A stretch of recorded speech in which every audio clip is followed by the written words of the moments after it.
ही बघा अशी गोल चोपून व्यवस्थित घ्यायची, म्हणजे पाणी बाहेर जाणार नाही जास्त.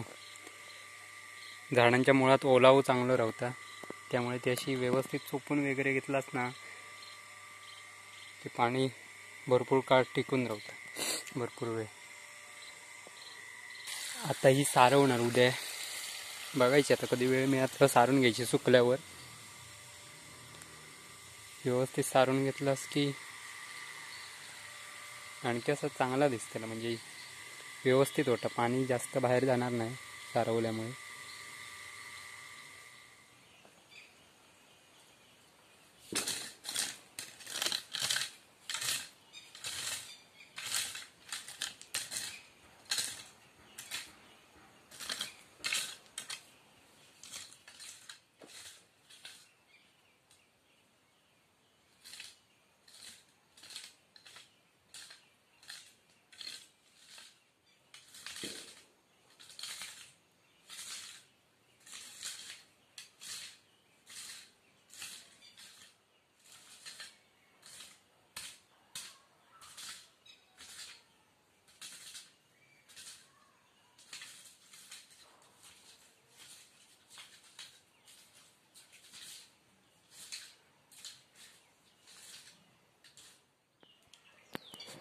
बघा आता ह्यो मधलो भाग ह्या करून घेतलेला सारखं करून, तो आता पाणी मारून धोपटून टाकायचो, चोपण्यान चोपटायचो आणि नंतर मग सारवण करायचं त्याच्यावर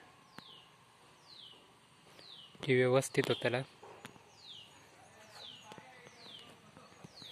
ही अळी परत पुन्हा एकदा चोपून घेतलेली आहे. हे बघा मी सकाळी पाणी लावलंय तर अजून हा असा पाणी थारान राहतं, चांगला थंडावर राहतं झाडांच्या मुळात. म्हणून अशी अळी करायची की व्यवस्थित पाण्याचा साठो राहतं मुळात झाडांच्या.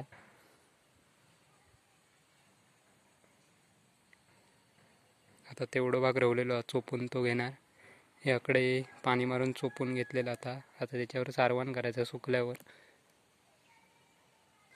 चला तर आता या पाणी मारून चोपून घेऊया आधी.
तर आता आपण काल केलेली अळी माडाची सुकलेली आहे आणि आता ती सारून घेणार, मग व्यवस्थित दिसतं आणि पाणी बाहेर जाणार नाही. तर आता आपण सारून घेऊया. चला तर.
हो या आया रावला हेच रावा